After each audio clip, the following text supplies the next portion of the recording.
Right now on 12 News, our top story, the protesting happening here in the Valley and across the country.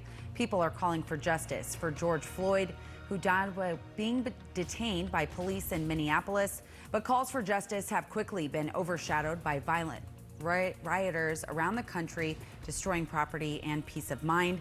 Last night was the third night of demonstrations in Phoenix, and more are expected tonight.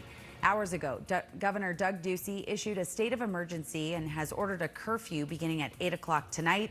Team 12's Mitch Carr joins us now live in Scottsdale after the Fashion Square Mall was looted by hundreds of rioters. Mitch. Rachel, Fashion Square Mall was ground zero for everything that took place with this riot last night, as well as these shops across the street on the east side of Scottsdale Road. You can see this chain link fence here with a tarp in it. That was put into place this morning to protect these shops over here. And Camelback Road, where it runs through Fashion Square, is still closed. The owners of businesses in the area are angry with the response last night. They said today they felt like they were left to fend for themselves. Some of them took to arming themselves and protecting their own businesses. But tonight they want law enforcement, whether that means Scottsdale Police or the Department of Public Safety or the National Guard, to help them out. Last night we felt that we were caught off guard. We felt that we were a little underprotected and things got out of hand. So tonight, we are asking that the government protect us. We're asking that all of the resources be put into place so that this cannot and will not happen again. So what did happen with the police response last night? Scottsdale Police told us it was expecting about 50 people to come out last night based on social media posts. What they got was around 500. They simply didn't have the manpower immediately available to handle that many people directly. So they instead worked to contain the group and to keep the group out of residential areas. Eventual help came from Chandler, Mesa, DPS, and other jurisdictions, and they were able to break up the rioting and looting. Chief Alan Rodbell said he knows they failed some property owners, but he feels property damage could have been worse, and he is happy that no one was hurt. He also had this message for business owners who want to take protection into their own hands. It doesn't help us at all to have more guns on the street with people that may or may not know what authorities they have to take the actions they're thinking about taking. It complicates our life. As for tonight and the potential for any rioting or looting tonight, Chief Rodbell didn't want to share any of his tactics, but what he did say was that all of the East Valley police departments are coordinating their responses to any potential action tonight. Together, they're also coordinating with the Department of Public Safety, and the National Guard is a potential option. Now, things have changed a little bit as well with Governor Ducey's emergency declaration and the 8 p.m. curfew. That means that anybody who is out tonight who is not going to or from work is going to be potentially in violation of that curfew. So anybody out here who is meaning to do some bad things, they're going to be a lot easier to spot. Live in Scottsdale at Fashion Square Mall, Mitch Carr, 12 News. Mitch, thanks so much for those details. Last night's riots did lead to the arrest of more than 100 people. Team 12's Erica Stapleton joining us in Phoenix with those details. Caught on camera, police taking away a downtown Phoenix protester in handcuffs as the demonstration went from peaceful to, in some ways, violent. We ask that you disperse atoms immediately. Phoenix police saying they arrested more than 100 people. Among the charges, rioting, unlawful assembly, and aggravated assault of a police officer.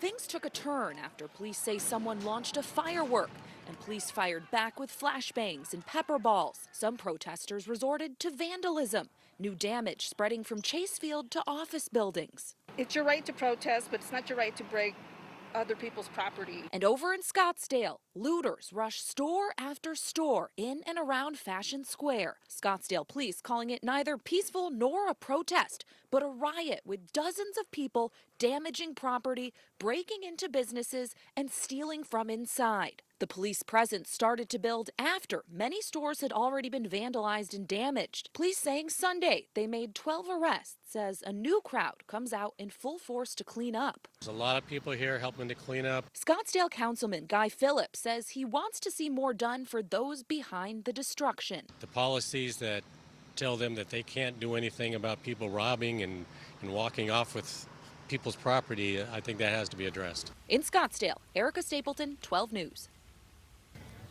All right, thanks so much, Erica. And we want to send things out to Team 12's Joe Dana, who joins us in Phoenix with the latest on what seems to be a peaceful protest at the moment. Hey, Joe. Yeah, they're planning a peaceful protest. They started this with a prayer. They have music going on right now. I'd say about 300 demonstrators so far here. They plan to march. Armani Jackson is one of the organizers. She's a Justice Studies graduate from ASU, also with the NAACP. What do you hope to accomplish here tonight, Armani? I just hope that, we as a black community were heard. These injustices have been going on for too long, and enough is enough. For us here, we're here to protest peacefully to ensure that our voices are no longer suppressed, because that's what's been happening. And just to, demand justice, especially for the death of Deon Johnson, who was recently murdered by the police here in New York. I want to end with one question. How do you ensure there aren't people here who want to do violence and hijack this thing? And you know what? I cannot ensure that. People are going to do what they want to do regardless, but I am going to continue advocating for a peaceful protest, and that's all I can do, and that's what I have in my hands to be able to do. They plan on ending at 7:30, which means it would be before this curfew going in place at 8 o'clock. We'll keep you guys updated, of course, online and on air if anything happens. Back to you. All right, Team 12's Joe Dana out there in Phoenix for us. Thanks a lot, Joe. Again, as he mentioned, Governor Ducey has declared a state of emergency for all of Arizona and has issued an 8 p.m. curfew. The curfew begins at 8 o'clock and will go until 5 a.m. each day. It'll expire Monday, June 8th at 5 a.m. unless further extended. Stay with 12 News for more details. And right now, our other big story, the Ocotillo fire still burning north of Phoenix. More than 1,000 people have been evacuated from their homes as firefighters try to gain some control. Team 12's Michael Doudna is live there. Michael, what's the status out there this afternoon? Well, right now, Rachel, it's mainly good news. This fire really has not grown since yesterday. It still sits just over 1,200 acres, and containment has risen from 5% to 10%. But for those people I talked to who came face to face with the flames, well, they're just happy to be alive. And it can start very fast and spread very rapidly, and that's what we experienced yesterday. A mountain on fire just outside of Cave Creek and outside of Bob Bose Bell's home. I saw this billowing smoke going up. Bob would go outside and see the flames jump over the road. And the flames were 15 feet high. And I said, we got to go. Bob and his wife would then jump into separate cars before turning out of the driveway as visibility dropped to zero. A total whiteout with smoke. And then flames started to come across the windshield. So I did what any American male would do, and I gunned it. Bob made it through.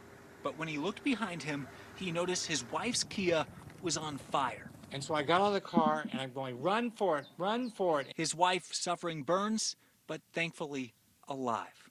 Their car is now melted, and unable to go back home, a community came to help. It's just instinct to open up and to get all these people we know safe. The Tumbleweed Motel, closed since mid-March because of the pandemic, opened their doors back up to give refugees fleeing the fire a place to stay for free. To be able to do that for everybody, it's nothing. A local Domino's delivered pizza to the 20 families staying at the motel.